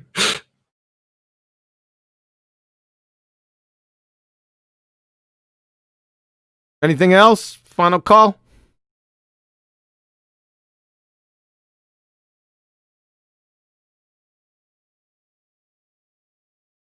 Now we have Reverend Soundly, the Bible scholar. And that we can't understand the plain verses of the Bible like it's this a weird, esoteric, mystical text. Right. No better than Zohar. If your translation does not reflect what we know as factual truth about reality, it is false. You are deceived. Well, then you're It is saying not God's a from the liar, Holy Spirit. and that can't be Period. soundly. God is not a liar. And that we can't understand the plain verses of the Bible like it's this a weird, esoteric, mystical text. Right. No better than Zohar. If your translation does not reflect what we know as factual truth about reality, it is false. You are deceived. Well, then you're it is saying not God's a from the liar, Holy Spirit. and that can't be Period. soundly. God is not a liar. Soundly, if your translation does not reflect what we know as factual truth about reality, it is false. You are deceived. It is not from the Holy Spirit, period. Let me translate this. If Holy Scripture doesn't reflect what Wiki, Discovery Channel, parroting pseudoscience say, then the Bible is mistaken. See, all this right here is cod, swallop, horse, pucky bollocks called eisegesis. That's where you interpret the Word of God through man's lens, right? This is strictly verboten. Third grade Bible school. My word, sir. It's going to get stupider. God's not a liar. God's not a liar. God's not The a liar. person, the spirit inside of you that's telling you that this is the correct interpretation is the liar. No, That's four what I'm saying. corners. You have the wrong spirit there. Four corners mean four corners. Firmament means firmament. Yes? Pillars mean pillars. And there are clearly parts of the Bible that are metaphorical. Clearly, Who's telling you this stuff? Scholars agree with this.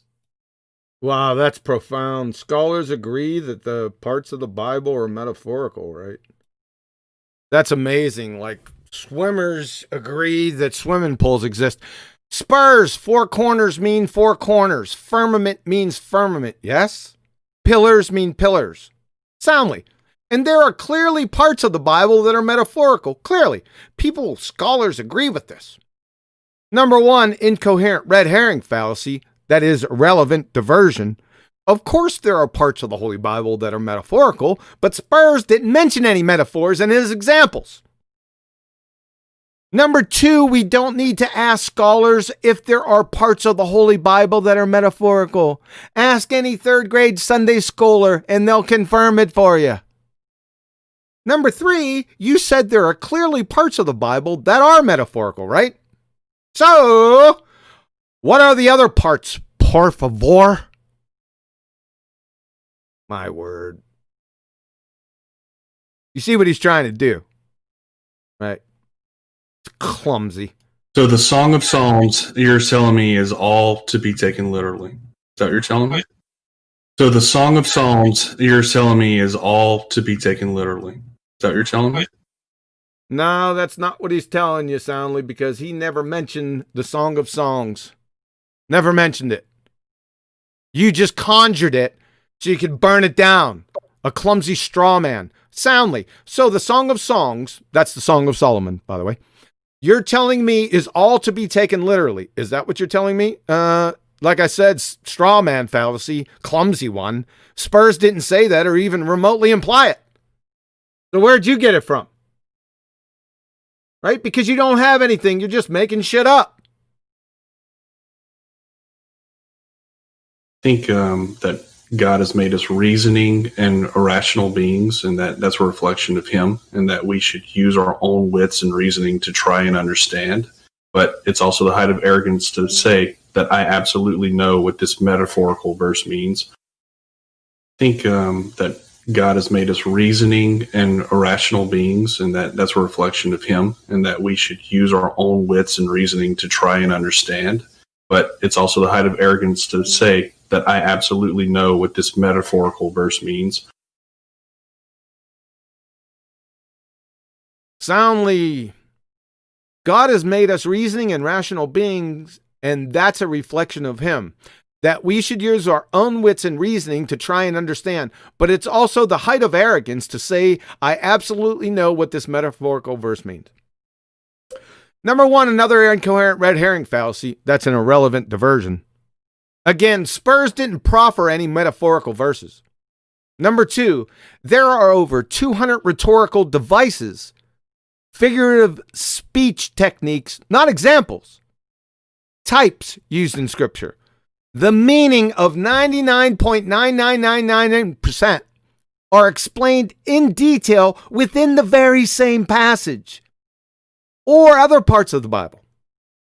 You see, folks, what this numpty dipshit is clumsily attempting to insinuate or float is that since there are metaphors in the Bible, therefore nothing written therein can ever be actually understood. That's what he's trying to float. He's trying to grease the skids with this nonsense. Apparently, he got his Bible acumen from Evotards or us. John, before you move on that page, there's just something in me, mate. That little bit there is a Masonic Luciferian description. How they view the Bible, that you can take scripture, but you have to use reason overrules it. Sure, that's a good summary of Masonic, say, Luciferian point of the Bible and how you use it by Luciferian reasoning. Yep. Yes, sir. You're correct. But you see what he's trying to do, right? It's really clumsy.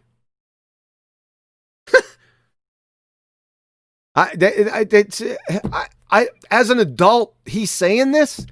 I mean, I knew this way, way back in the day, right? You take the metaphorical verses metaphorically, and you take the historical, literal narrative literal.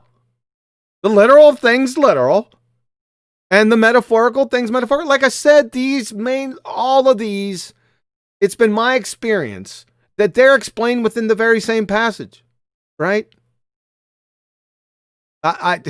What he's trying to float here is so mind-numbing, and it's basically what the Evotards do. They do this same thing. It's the same thing. It's just repackaged.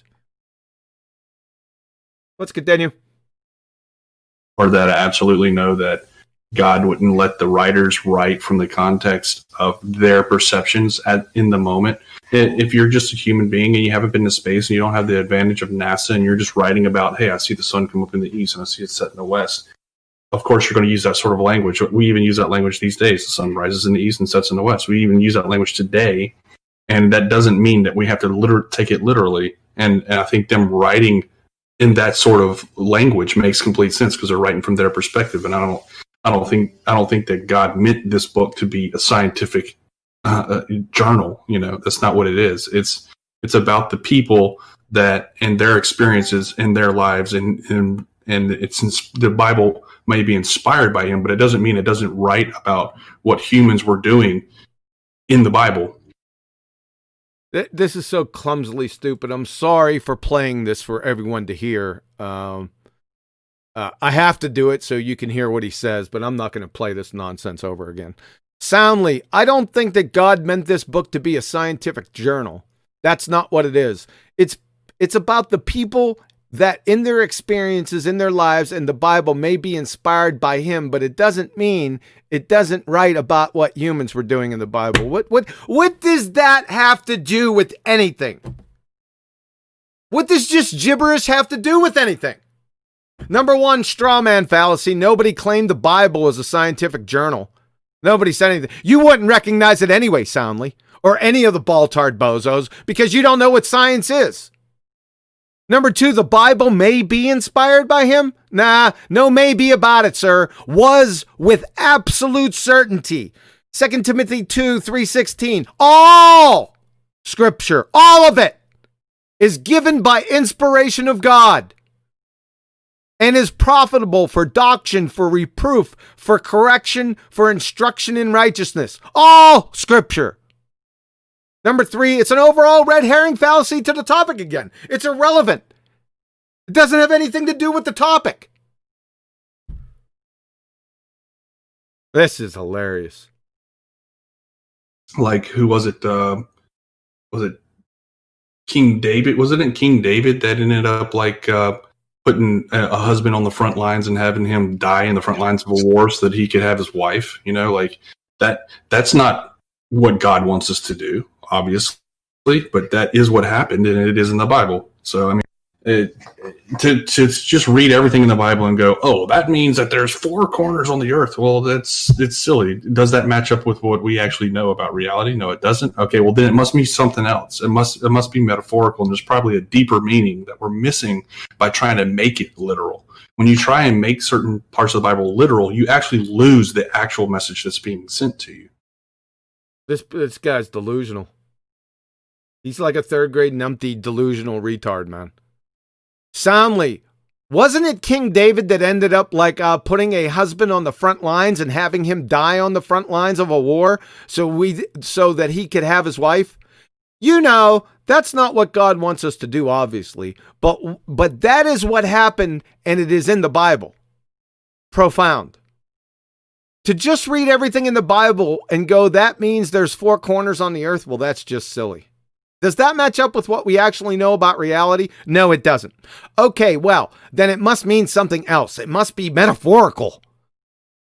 And there's probably a deeper meaning that we're missing by trying to make it literal. When you try to make certain parts of the Bible literal, you actually lose the actual message that's being sent to you. Number 1, so let me get this straight. You're using a literal passage, King David, to refute literal renderings. What are you doing? Do you think that you've perhaps, and I'm just spitballing here, lost the friggin' plot? Number 2, is the 4 cardinal directions a mismatch with reality? Ezekiel 7:1-3, moreover, the word of the Lord came unto me, saying, also, thou son of man, thus saith the Lord God unto the land of Israel, the end is come upon the 4 corners of the land. Mike, discipline. Now is the end come upon thee, and I will send mine anger upon thee, and I will judge thee according to thy ways, and will recompense upon thee all thine abominations. Revelation 7:1, and after these things I saw 4 angels standing on the 4 corners of the earth, holding the 4 winds of the earth, that the wind should not blow on the earth, nor on the sea, nor on any tree. In Jewish tradition, the 4 corners are associated with the 4 archangels, Michael, Raphael, Gabriel, and Uriel, and represents the 4 cardinal directions, north, south, east, and west. Duh. Oh, my Lord. Here we go. Your literal interpretation isn't the only literal interpretation.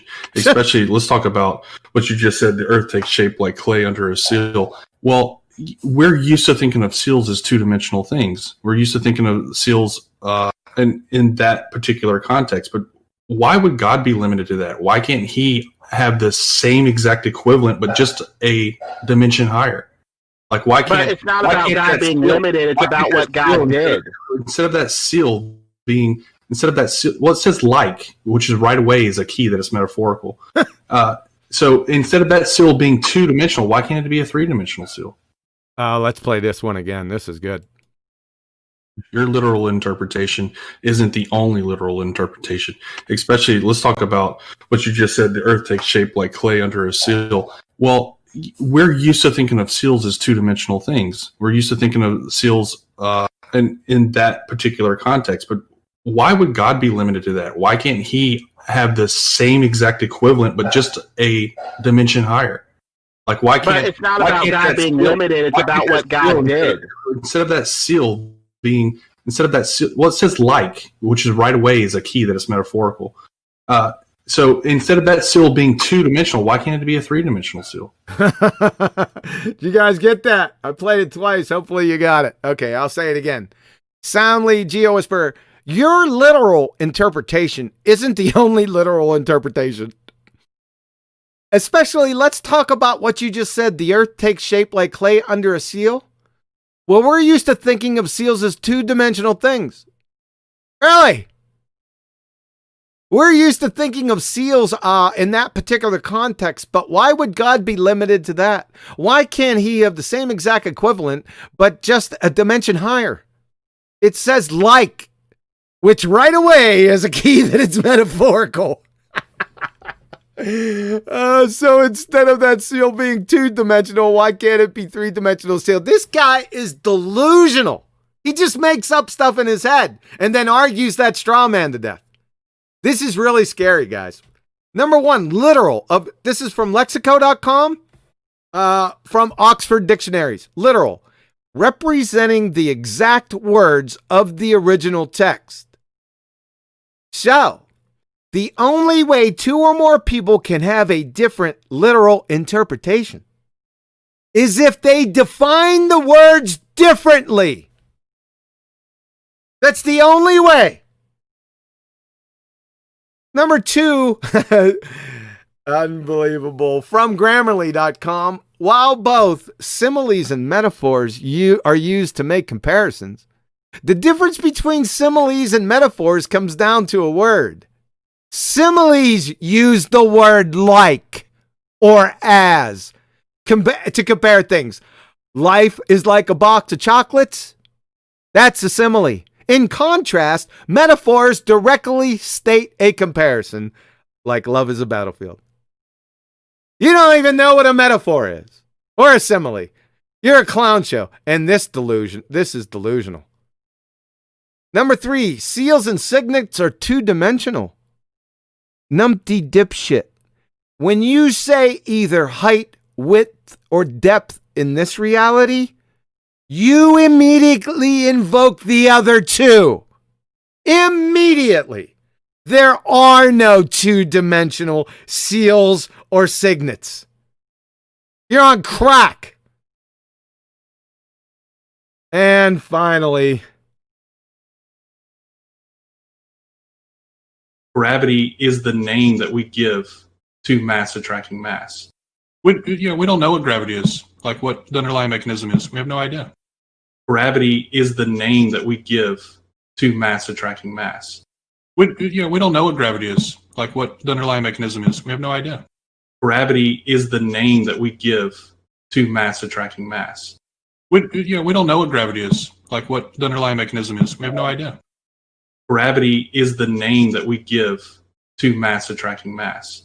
We don't know what gravity is, like what the underlying mechanism is. We have no idea. Gravity is the name that we give to mass attracting mass. We don't know what gravity is, like what the underlying mechanism is. We have no idea. Thanks for your ear. Have a nice day.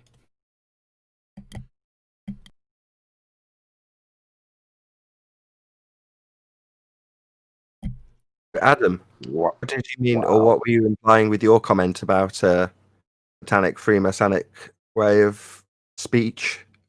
Want to elaborate on that?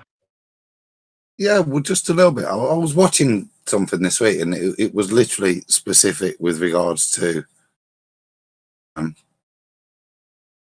specific viewpoint of higher degree Masons, how they Lucifer as the light giver, view Lucifer as an equal God to Jehovah, but why they still the Bible and overreaching principle that Lucifer gives is the reason and can overrule logic of Scripture. You can out reason it. It was just it's odd synchronistically why you watch things like that. It just like called me bell when John read it, that it was a very odd viewpoint to take Scripture, because if you're going to value it, you value it as it is. To value it and then give that perspective, that's a perspective that matches up with what I just described. Very interesting. Anything else? Let me shout out a couple super chats. Flat Earth Data again, thank you, sir. We are all early educators and scholars lied to by God on the shape of the earth. I think we're all early educators and scholars lied to by God on the shape of the earth. Was he lying to all the world back then? No. The ball was taught by the Roman Catholic Church. Got that right. And finally, Unitox Femu. Kavina Academic want to prove Globe Monday at 2 UK. Let me say that again. Hopefully I'll get this right. Kavina Academic want to prove the Globe Monday at 2 UK. Thank you very much, sir. Appreciate that, gentlemen.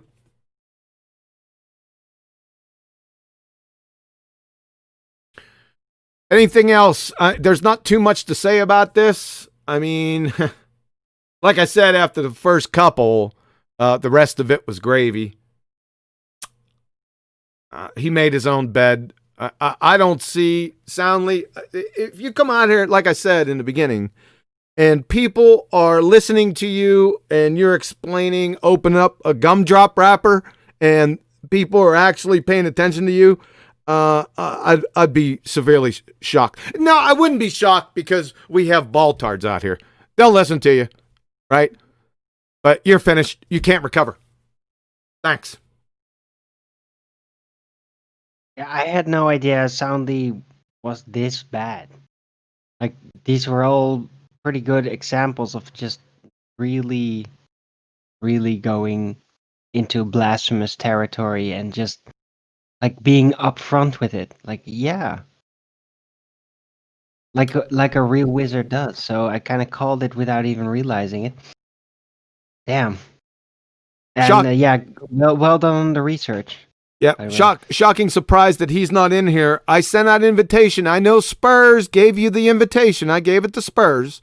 You can come on in here. You're on Discord. There's plenty of open spaces in here, and you can come and try to defend any of the mess that I went over, because we'd like to hear it. I'll give you the floor. I'm embarrassed for you. All right. This is a BALLBUSTERS. We're dealing specifically here with Soundly. Now, you can come on in, right? And you can give your comments, questions, any claims. If you want a white knight virtue signal for this numpty, you're freely welcome to do so.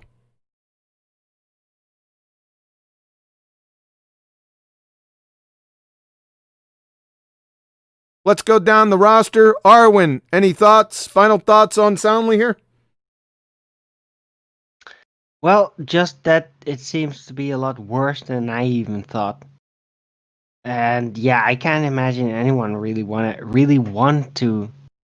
want to defend him at this point, even on the baller side. Like, why would you do that?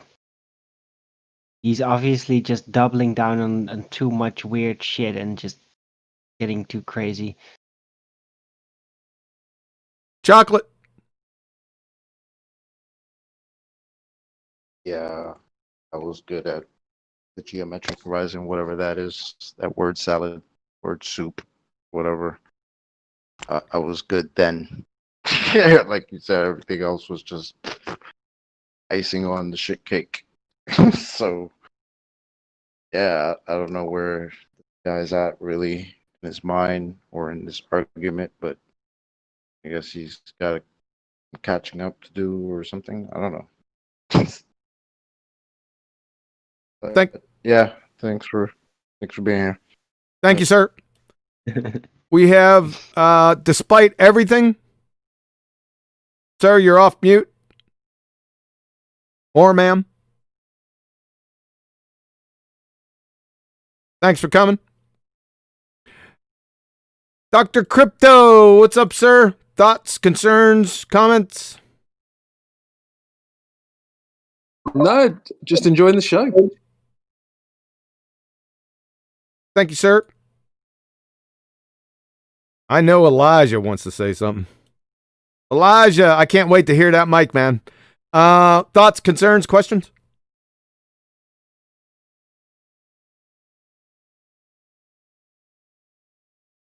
Smart move. KTB. Thoughts, concerns, questions? Not right now, no. Thanks for coming. Corrido beater? Thoughts, concerns, questions?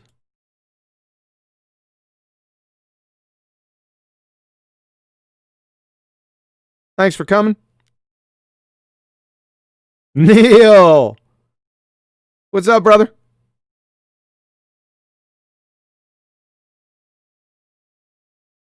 Just a talkative bunch today. Come on, Neil. Dave Hey, he's still Rakia. red. Hold on. Dave Rakia.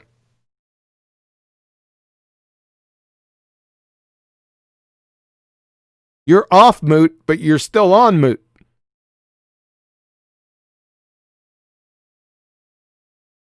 Thanks, Dave. Rebel, what's up, sir? How's it going today? You're off moot. Hey guys, hey, doing great. Thanks for excellent show.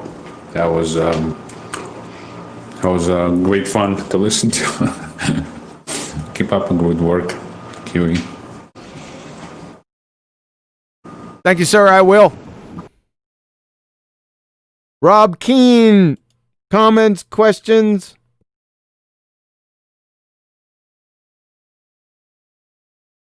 All right, so both Soundly. The Soundly claim to be a believer in the Bible. There was a lot of scripture, and I heard Soundly talking a lot about scripture, but kind of backhandedly, in my opinion. I didn't catch the first part of your statement. You want to say that one more time? Soundly, does he claim to be a Bible believer? I think so. Yes, sir.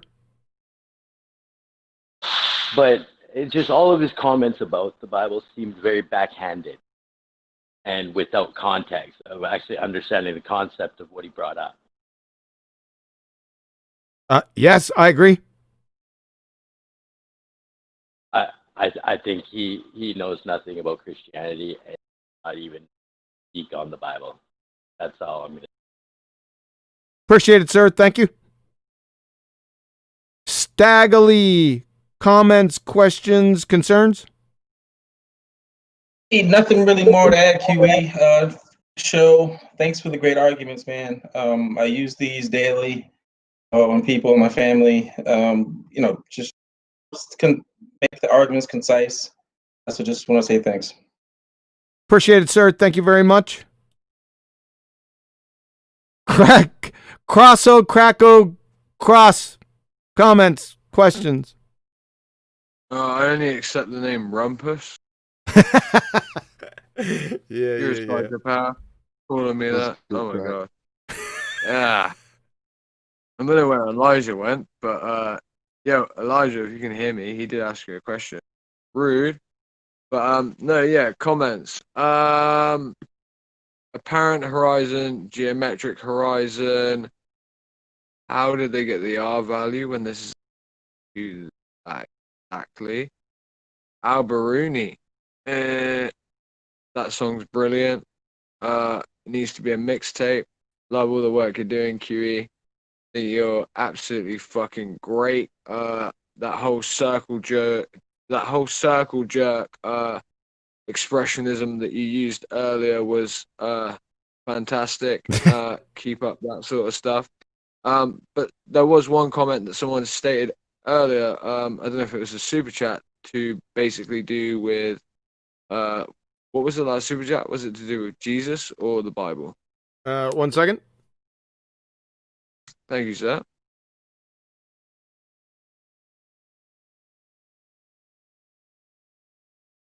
The skiing thing. Yeah, Wow. the last super chat was, excuse me, it said, you might have been talking about the one before this, but this said Kavina Academic, and this was from Unitox Femu. Kavina Academic want to prove globe Monday at 2 UK. Are you talking about that one or the one previous to that from Flat Earth Data? I'm not entirely sure. It's the one that referenced God or the Bible. Oh, this one said, we're all early educators and scholars. I'm sorry, this is from Flat Earth Data. We're all early educators and scholars lied to by God on the shape of the earth. Was he lying to all the world back then? No. The ball was taught by the Roman Catholic Church. That one? Exactly. Yeah. Yeah, that one. Yeah. So yeah, it was indeed taught with the missionaries from the Roman Catholic Church. You know, obviously we know these as the Jesuits. Anyone wishes to look into that further, I don't know if you endorse this, QE, but there's a guy called Migmag. There's something that could take you a year's worth of research in a 28-minute video. Very informative. But you know, people often say that to me. Well, would Yeshua have just come out, or Jesus come out and said, yeah, well, the earth is flat and that would have settled the matter, right? Well, no, it wouldn't have, because guess what? Who is it that's been in contest with us? They call us liars on everything.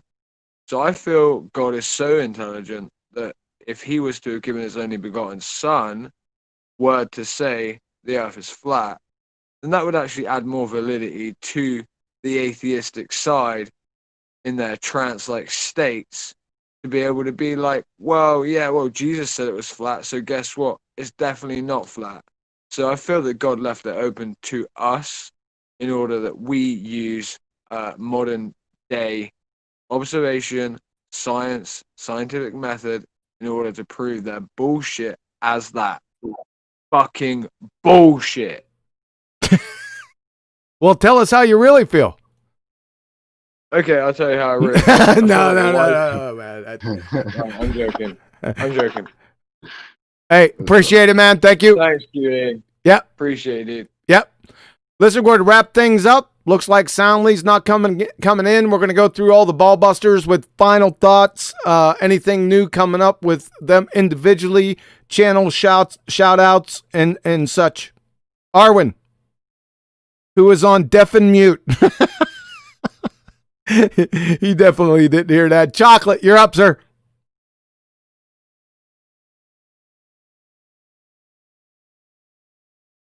Oh, Chocolate. This is going to be a quick wind up. Yo. Hey, any final thoughts? Anything that you're doing coming up, and just anything to finish out? Oh man, not much from here. Just chilling. good presentation. Thank you, sir. Rest in peace, Soundly, and the geometric horizon, and all whatever you said. Word salad, word soup. That's just awesome. Yeah. Shout out to you. Shout out to you, Nathan Oakley. Shout out to 24/7. Flat Earth Discord 2.0. So that's it, man. And shout out to That's Betty's server, where we're broadcasting from. Flat Earth Debate, Science versus Pseudoscience. That one too. Betty, unfortunately, couldn't be here today because the back nine was a little bit more challenging on the midget golf course today. I hope you had fun, girl. We miss you. The Adam Meekin, sir.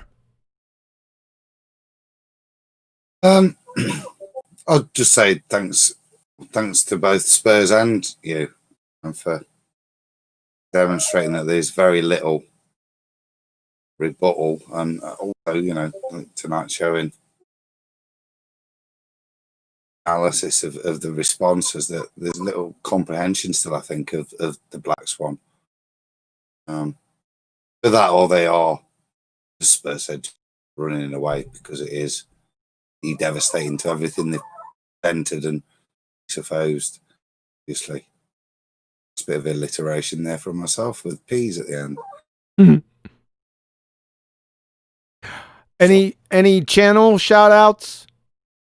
Yeah, of course. Over to Iron Realm Media. I'm also pimping around on BALLBUSTERS, but also in me on Really Woke Show and Roxanne's channel, and Really Woke Show and 007's channel. It's all the same show. So that's like Wednesday, Fridays, sometimes.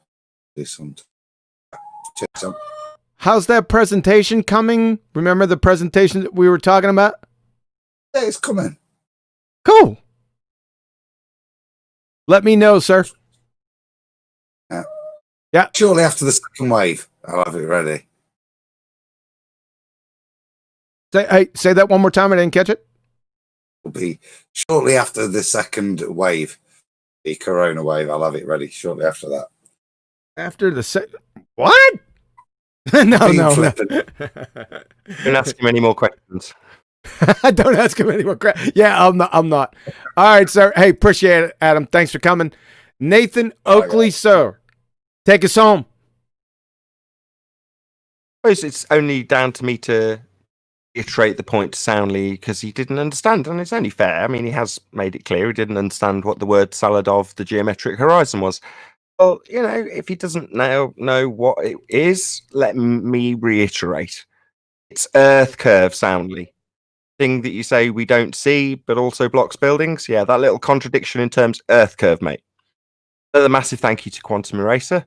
Be here or be sphere at 9 p.m. UK time on the Nathan Oakley 1980 channel, as I will release Flat Earth Debate Uncut and After Show. So check it out, Be Here or Be Sphere. Massive thank you to everyone in the live audience, and of course a massive thank you to all of the Ballbusters and public participants in Betty's Discord server, which is Flat Earth Science versus Pseudoscience. I've been Nathan Oakley, and massive thank you to Quantum Eraser for hosting the show. This is Ballbusters. Thank you, sir. Appreciate it. Soundly. You can't recover. Rest in peace.